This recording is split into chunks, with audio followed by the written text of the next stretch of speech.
தமிழ் பேசும் மக்களின் உரிமை குரலான வீரகேசரியின் மதிய நேர செய்திகள். செய்தியாசிரியர் எஸ். லோகேஸ்வரன். வாசிப்பது எம். சிகா ரவி மற்றும் மாணிக்கம் நேசமணி. முதலில் தலைப்புச் செய்திகள். மத்திய கிழக்கின் போர் சூழல் குறித்து அரசின் நிலைப்பாட்டை அறிவித்தார் ஜனாதிபதி. பாதுகாப்பு ஆய்வுகள் நிறைவடையும் வரை மத்திய கிழக்கு விமான சேவைகள் இடைநிறுத்தம். தூதரகங்கள் மற்றும் சுற்றுலா ஹோட்டல்களுக்கு சிறப்பு பாதுகாப்பு. பொதுமக்கள் அச்சப்பட தேவையில்லை, வழமைக்கு திரும்பியது எரிபொருள் விநியோகம் என பெட்ரோலிய கூட்டுத்தாபனம் அறிவிப்பு. மத்திய கிழக்கில் தீவிரமடைகிறது போர், ஈரானில் உயிரிழப்புகள் அதிகரிப்பு. ஹார்முஸ் நீரிணையை மூடியது ஈரான், கப்பல்கள் கொளுத்தப்படும் என எச்சரிக்கை. குவைத், சவுதியை தாக்கிய ஈரான் ட்ரோன்கள், அமெரிக்க பிரஜைகளுக்கு அவசர எச்சரிக்கை. உள்நாட்டு செய்திகள். மத்திய கிழக்கு பிராந்தியத்தில் ஏற்பட்டுள்ள போர் சூழலை கட்டுப்படுத்துவதற்கு அதில் தொடர்புடைய அனைத்து தரப்பினரும் அமைதியான உலகிற்கு தேவையான அர்ப்பணிப்பையும் வழிகாட்டலையும் மிக விரைவில் வழங்க வேண்டும் என ஜனாதிபதி அனுரகுமார திசாநாயக்க தெரிவித்துள்ளார். இன்றைய தினம் பாராளுமன்றத்தில் மத்திய கிழக்கின் போர் சூழல் தொடர்பான அரசாங்கத்தின் நிலைப்பாட்டை அறிவித்த போதே ஜனாதிபதி இந்த கருத்தை வெளியிட்டார். ජනජීවිතයේ පැවැත්මටත් විශාල තරජනයක් සහ බලපෑමක් ඇති විය හැකි තත්ත්වයක්. ශ්‍රී ලංකාවට එයින් ගැලවීමේ හැකියාවක් නැහැ තනියම හුදකලා ලෙස. අපි රටක් ලෙස මේට මුහුණ දීම සඳහා වැඩපිළිවෙළ සකස් කරගන්නා අතරතුර හැබැයි මෙම තත්ත්වයට මුහුණ දිය හැකි වන්නේ ජාත්‍යන්තර පරිමාණයෙන් අපි අතර සාමකාමී ලෝකයක් පිළිබඳ තියෙන කැපවීමෙන් පමණයි කියලා අප විශ්වාස කරනවා. எந்த ஒரு போர் மோதலும் எந்த ஒரு மக்கள் குழுவிற்கும் சாதகமான நிலையை உருவாக்காது. தொழில்நுட்ப ரீதியாகவும் போர் ரீதியாகவும் பாரிய ஆயுத தொழில்நுட்ப கருவிகள் உருவாக்கப்பட்டு வரும் உலகில் இது எவ்வளவு அழிவுகரமானது என்பது குறித்து நாம் அனைவரும் புரிந்து கொள்ள வேண்டும்.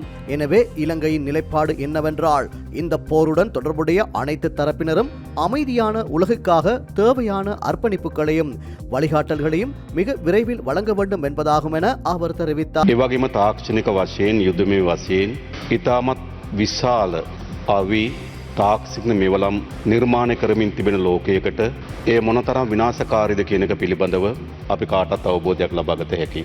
ඒ නිසා ශ්‍රී ලංකාව ඇටියට අපගේ ස්ථාවරය වන්නේ මෙම යුද්ධයට සම්බන්ධ වූ සියලු පාර්ශවයන් ඉතා ඉක්මනින්ම සාමකාමී ලෝකයක් වෙනුවෙන් අවශ්‍ය වන කැපවීම් සහ මඟ පෙන්වීම් කරන ලෙස තමයි අපගේ ස්ථාවරය වන්නේ.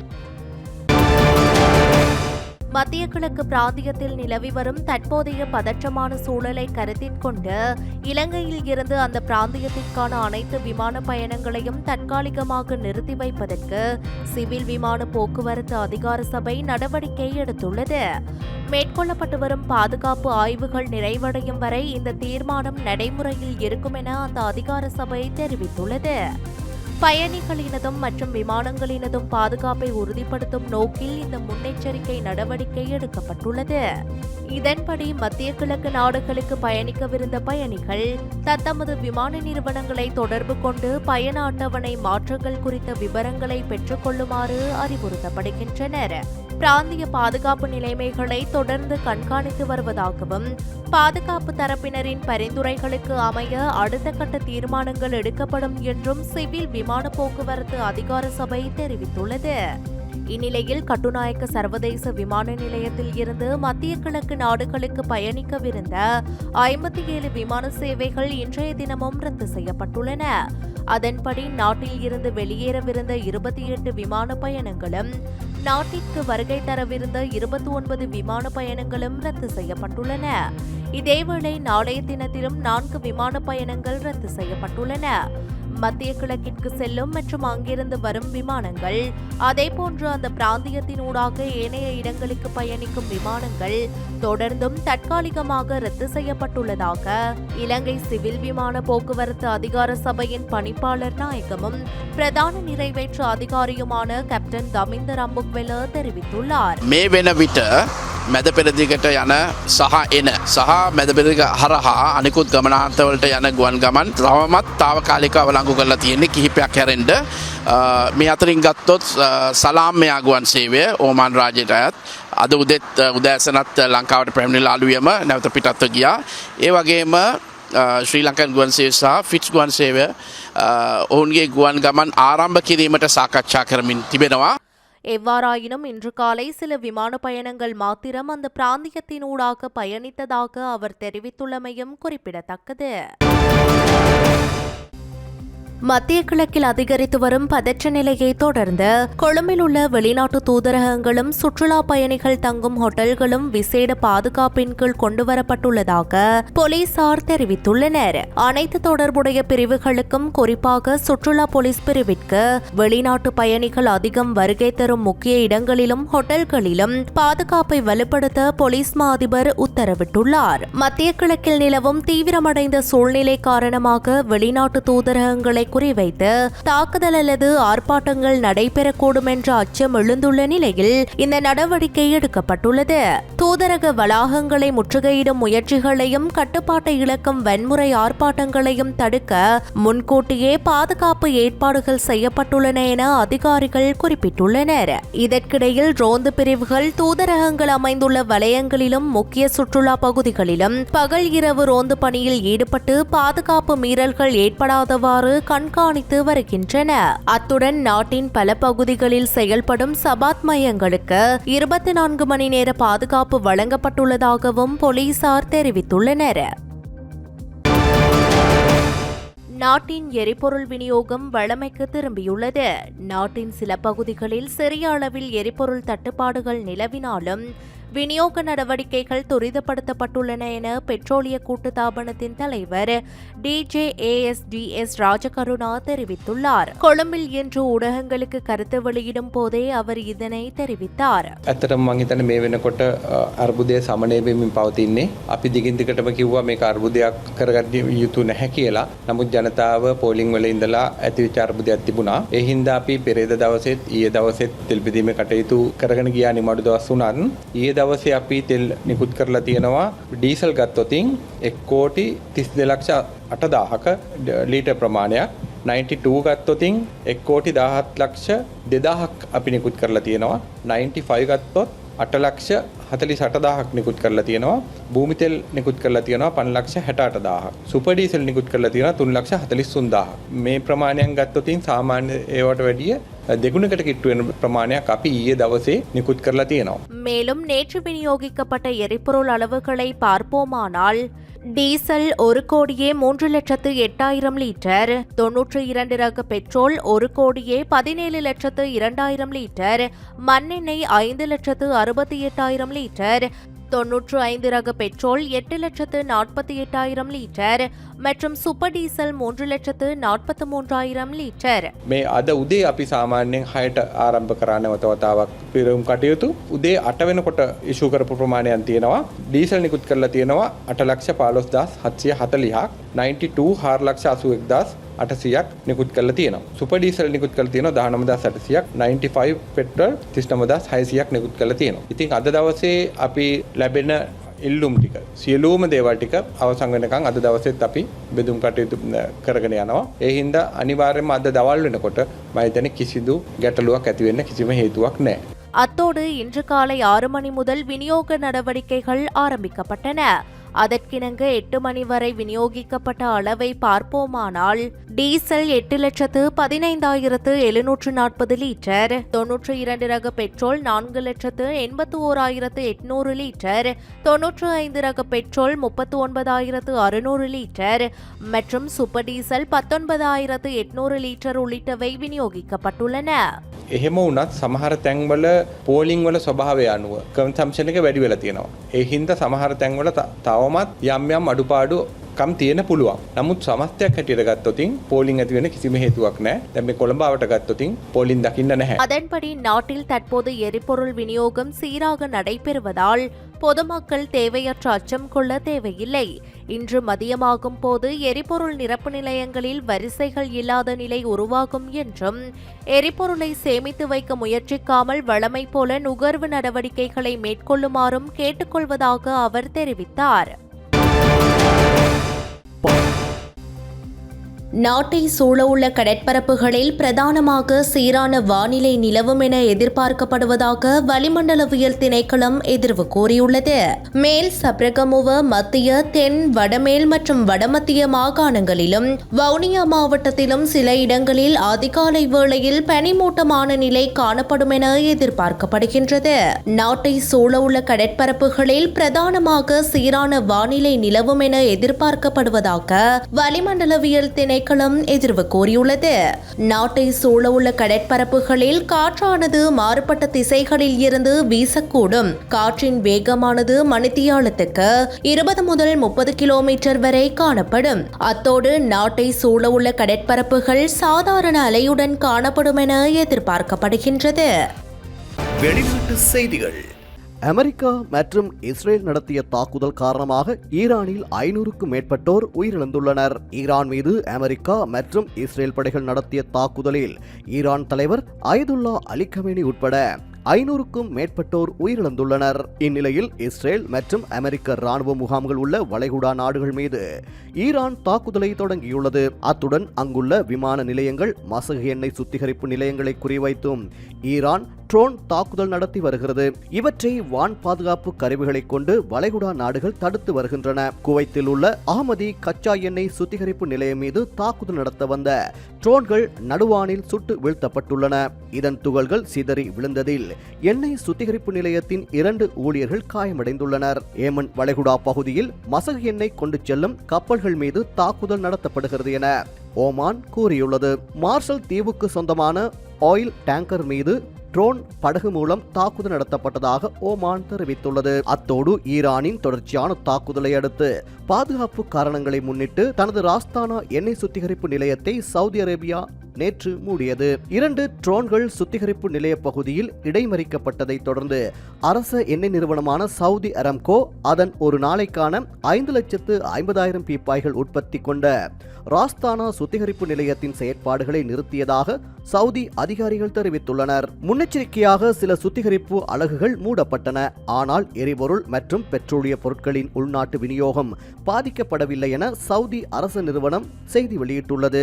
சவுதியின் இந்த நடவடிக்கை உலகளாவிய எண்ணெய் விலைகளை உயர்த்தக்கூடும் என்ற அச்சத்தை ஏற்படுத்தியுள்ளது. மேலும் ஈராக்கின் பாக்தாத்தில் உள்ள அமெரிக்க ராணுவ தளம் மீது அங்குள்ள தீவிரவாத அமைப்பு ட்ரோன் தாக்குதலை நடத்தியுள்ளது. இவ்வாறான பின்னணியில் அமெரிக்காவுடன் பேச்சுவார்த்தைக்கு தயாரில்லை என ஈரான் கூறிவிட்டது. இதனால் மத்திய கிழக்கு நாடுகளில் போர் தீவிரமடைந்து வருகிறது. இதனிடையே இஸ்புல்லாவின் தாக்குதலை தொடர்ந்து லெபனான் மீது இஸ்ரேல் போரை தீவிரப்படுத்தியுள்ளது. இஸ்புல்லாவின் ஏவுகணை தாக்குதலுக்கு இஸ்ரேல் நடத்திய பதில் தாக்குதலில் லெபனானில் குறைந்தது 52 பேர் கொல்லப்பட்டுள்ளனர். அத்துடன் ஆயிரக்கணக்கான மக்கள் தங்கள் வீடுகளை விட்டு வெளியேறி வருகின்றனர். பெய்ரூட்டின் தெற்கு புறநகர் பகுதியான தாகியே மீது இஸ்ரேல் தாக்குதல் நடத்தியது. இதனால் அப்பகுதியில் வசிக்கும் பல குடும்பங்கள் தங்கள் வீடுகளை விட்டு வெளியேறி பாதுகாப்பான இடங்களை நோக்கி பயணித்தனர். ஏற்கனவே தெற்கு மற்றும் கிழக்கு லெபனானில் உள்ள 50க்கும் மேற்பட்ட கிராமங்களுக்கு இஸ்ரேல் வெளியேற்ற எச்சரிக்கை விடுத்துள்ளது. இதேவேளை 2024 நவம்பரில் மேற்கொள்ளப்பட்ட போர் நிறுத்த ஒப்பந்தம் முடிவுக்கு வந்துவிட்டதாக அமெரிக்க அதிகாரிகள் தெரிவித்துள்ளனர். அத்துடன் இஸ்புல்லாவை பயங்கரவாத அமைப்பாக லெபனான் பிரகடனப்படுத்த வேண்டும் என்று அவர்கள் கோரிக்கை விடுத்துள்ளனர். இதனையடுத்து லெபனான் அரசாங்கம் இஸ்புல்லாவின் இராணுவ செயற்பாடுகளை சட்டவிரோதமானது என அறிவித்துள்ளதுடன் தாக்குதல்களை நடத்தியவர்களை கைது செய்ய உத்தரவிட்டுள்ளதாக அந்நாட்டு தகவல்களை மேற்கோள் காட்டி சர்வதேச ஊடகங்கள் தகவல் பகிர்ந்துள்ளன. ஹார்முஸ் நீரிணை மூடப்பட்டுள்ளதாக அறிவித்த ஈரானின் IRGC படை எச்சரிக்கையை மீறும் கப்பல்கள் கொளுத்தப்படும் என மிரட்டல் விடுத்துள்ளது. இந்த மிரட்டலானது தற்போதைய போரில் மிக முக்கியமான புவிசார் அரசியல் நகர்வு என்றே பார்க்கப்படுகிறது. IRGC படைத்தளபதியின் மூத்த ஆலோசகரான பிரிகேடியர் ஜெனரல் சர்தார் இப்ராஹிம் ஜஃபாரி இந்த நடவடிக்கையை அறிவித்தார். அத்துமீறும் எந்த கப்பலும் ஈரானின் கடற்படை மற்றும் IRGC படைகளால் கொளுத்தப்படும் எனவும் அவர் குறிப்பிட்டுள்ளார். ஈரானின் ஈரானின் உயர் தலைவர் அயதுல்லா அலி கமேனி அமெரிக்க இஸ்ரேல் கூட்டுப்படை தாக்குதலில் கொல்லப்பட்ட சில நாட்களுக்கு பிறகு இந்த அறிவிப்பு வெளியாகியுள்ளது. அலி கமேனி கொல்லப்பட்ட விவகாரம் மத்திய கிழக்கு முழுவதும் பதற்றங்களை கடுமையாக அதிகரித்துள்ளது. ஆர்முஸ் நீரிணை என்பது பாரசீக வளைகுடாவின் குறுகிய வாயாகும். இதன் வழியாக உலகின் எண்ணெய் உற்பத்தியில் 1/5 கடந்து செல்கிறது. வடக்கில் ஈரானுடன் எல்லையாக அமைந்துள்ள இந்த நீரிணை வழியாக பயணிக்கும் கப்பல்கள் Saudi Arabia, Kuwait, Iraq, Qatar, Bahrain, ஐக்கிய அரபு ராச்சியம் மற்றும் ஈரான் ஆகிய நாடுகளிலிருந்து எண்ணெய் மற்றும் எரிவாயுவை கொண்டு செல்கின்றன. அந்த எண்ணெயில் பெரும்பகுதி ஆசியாவிற்கு செல்கிறது. ஆர்முஸ் நீரிணை வழியாக போக்குவரத்தில் ஏற்படும் எந்த ஒரு இடையூறும் எண்ணெய் வர்த்தகத்தில் மிக இடையூறாக இருக்கும். ஆர்முஸ் நீரிணை என்பது அதன் மிக குறுகிய இடத்தில் தோராயமாக 33 கிலோமீட்டர் அகலமுள்ள ஒரு குறுகிய வளைந்த நீர் வழியாகும். இது பாரசீக வளைகுடாவை ஓமான் வளைகுடாவுடன் அங்கிருந்து உலகளாவிய கடல் பாதையுடன் இணைக்கிறது. ஈரான் மற்றும் ஓமான் ஆகிய நாடுகள் இந்த பாதையின் கடல் பகுதியை கட்டுப்படுத்தினாலும் இது ஒரு சர்வதேச நீர்வழி பாதையாக பரவலாக அங்கீகரிக்கப்பட்டுள்ளது. இதன் மூலம் வணிக கப்பல்கள் பயணிக்க உரிமை உண்டு. துபாய் துறைமுக நகரம் உட்பட ஐக்கிய அரபு ராச்சியம் நீரிணைக்கு வெளியே அமைந்துள்ள இந்த கால்வாய் நீண்ட காலமாக உலகளாவிய வர்த்தகத்தின் மையமாக இருந்து வருகிறது. வரலாற்று ரீதியாக பட்டு, மட்பாண்டங்கள் மற்றும் உடைகள் போன்ற பொருட்கள் ஆசியாவிலிருந்து இந்த பாதையில் கொண்டு செல்லப்பட்டன. கடந்த பிப்ரவரியில் ராணுவ பயிற்சிகளின் போது ஈரான் இந்த நீரிணையின் சில பகுதிகளில் போக்குவரத்தை விரிவாக கட்டுப்படுத்தியது. இந்த நடவடிக்கை அடுத்த நாட்களில் எண்ணெய் விலைகளை சுமார் 6% உயர்த்தியது. அதிகரித்த பதற்றம் நிலவும் காலங்களில் இந்த பாதையை மூடுவதாக ஈரான் பலமுறை மிரட்டியிருந்தாலும் 1980களில் ஈரான் மற்றும் ஈராக் இரண்டும் வணிக கப்பல்களை குறிவைத்து கப்பல் போக்குவரத்தை சீர்குலைக்க கடற்படை கன்னிவெடிகளை நிறுவிய எண்ணெய் கப்பல் போருக்கு பிறகு ஈரான் இப்பாதையை முழுமையாக மூடவில்லை. இந்நிலையிலேயே தற்போது குறித்த பாதை மூடப்பட்டுள்ளது. இதேவேளை ஓமான் வளைகுடாவில் ஈரானுக்கு சொந்தமான 11 கப்பல்களை தாம் மூழ்கடித்துள்ளதாக அமெரிக்க மத்திய கடற்படை பிரிவு தெரிவித்துள்ளது. அத்துடன் குறித்த பகுதியில் ஈரானிடம் எவ்வித கப்பல்களும் எஞ்சியிருக்கவில்லை என்றும் குறிப்பிடப்பட்டுள்ளது. இதுகுறித்து அமெரிக்க மத்திய கடற்படை பிரிவு தனது எக்ஸ் தளத்தில் பதிவிட்டுள்ளதாவது: 2 நாட்களுக்கு முன் ஓமான் வளைகுடாவில் ஈரானிய ஆட்சியிடம் 11 கப்பல்கள் இருந்தன. ஆனால் இன்று அது 0 உள்ளது. ஈரானிய ஆட்சி பல தசாப்தங்களாக ஓமான் வளைகுடாவில் சர்வதேச கப்பல் போக்குவரத்திற்கு இடையூறு விளைவித்ததோடு தாக்குதல்களையும் நடத்தி வந்தது. கடல்சார் பயண சுதந்திரமானது 80 ஆண்டுகளுக்கு மேலாக அமெரிக்க மற்றும் உலகளாவிய பொருளாதார செல்வ செழிப்பிற்கு அடித்தளமாக இருந்து வருகிறது. அமெரிக்க படைகள் அதனை தொடர்ந்து பாதுகாக்கும் என அமெரிக்க மத்திய கடற்படை பிரிவு தமது எக்ஸ் தள பதிவில் கூறியுள்ளது. இஸ்ரேல் அமெரிக்காவின் தாக்குதலுக்கு பதிலடி கொடுக்கும் விதமாக மத்திய கிழக்கில் உள்ள அமெரிக்காவின் தளங்கள் மீது ஈரான் ட்ரோன் தாக்குதல் நடத்தி வருகிறது. அதேபோல் சவுதி அரேபியாவின் ரியாதில் உள்ள அமெரிக்க தூதரகத்தை 2 ட்ரோன்கள் தாக்கியுள்ளன. இதில் குறைந்த அளவிலான தீ விபத்து மற்றும் கட்டிடத்திற்கு சிறிய அளவிலான பொருட்சேதம் ஏற்பட்டதாக அந்நாட்டின் பாதுகாப்பு அமைச்சு உறுதிப்படுத்தியது. குவைத்தில் உள்ள அமெரிக்க தூதரகத்திலும் இதேபோன்ற ட்ரோன் தாக்குதல் அரங்கேறியுள்ளது. இதனைத் தொடர்ந்து அமெரிக்க தூதரகம் ஒரு பாதுகாப்பு எச்சரிக்கையை வெளியிட்டது. அதில் சவுதி அரேபியாவிற்கான அமெரிக்க தூதரகம் ஜெட்டா, ரியாத் மற்றும் தஹ்ரானுக்கான தங்குமிடம் குறித்த அறிவிப்பை வெளியிட்டுள்ளது. அத்தோடு மத்திய கிழக்கின் 14 நாடுகளில் உள்ள அமெரிக்க பிரஜைகள் உடனடியாக வெளியேறுமாறு அமெரிக்க ராஜாங்க திணைக்களம் அறிவித்துள்ளது. ஈரானுக்கு எதிராக அமெரிக்காவும் இஸ்ரேலும் தாக்குதல்களை முன்னெடுத்துள்ள நிலையில் நிலவும் பாதுகாப்பு அச்சுறுத்தல்களை கருத்தில் கொண்டு இந்த அறிவிப்பு விடுக்கப்பட்டுள்ளதாக சர்வதேச ஊடகங்கள் தெரிவித்துள்ளன. இதற்கமைய Bahrain, Egypt, Iran, Iraq, Israel, Jordan, Kuwait, Lebanon, Oman, Qatar, Saudi Arabia, Syria, ஐக்கிய அரபு ராச்சியம் மற்றும் ஏமன் ஆகிய நாடுகளில் உள்ள அமெரிக்க பிரஜைகள் இவ்வாறு வெளியேறுமாறு அறிவுறுத்தப்பட்டுள்ளனர். இதேவேளை ஈரானுக்கு எதிராக இன்னும் பாரிய அளவிலான தாக்குதல்கள் நடத்தப்படவில்லை என அமெரிக்க ஜனாதிபதி டொனால்ட் ட்ரம்ப் தெரிவித்துள்ளார். டெஹ்ரானின் அணு ஆயுத ஏவுகணை திட்டத்தை முறியடிப்பதற்காக ஈரானின் மீது தாக்குதல் நடத்த உத்தரவிட்டதாக அமெரிக்க ஜனாதிபதி சுட்டிக்காட்டியுள்ளார். மத்திய கிழக்கு பிராந்தியத்தில் நிலவும் மோதல்கள் தொடர்பாக வெள்ளை மாளிகையில் ஊடகங்களுக்கு கருத்து தெரிவிக்கும் போதே அமெரிக்க ஜனாதிபதி டொனால்ட் ட்ரம்ப் இதனை தெரிவித்துள்ளார். இந்த மோதல்கள் 4 அல்லது 5 வாரங்கள் வரை நீடிக்கும் என முன்னர் மதிப்பிட்ட போதிலும் அதற்கும் அதிக காலம் எடுக்கும் என அமெரிக்க ஜனாதிபதி மேலும் சுட்டிக்காட்டியுள்ளார்.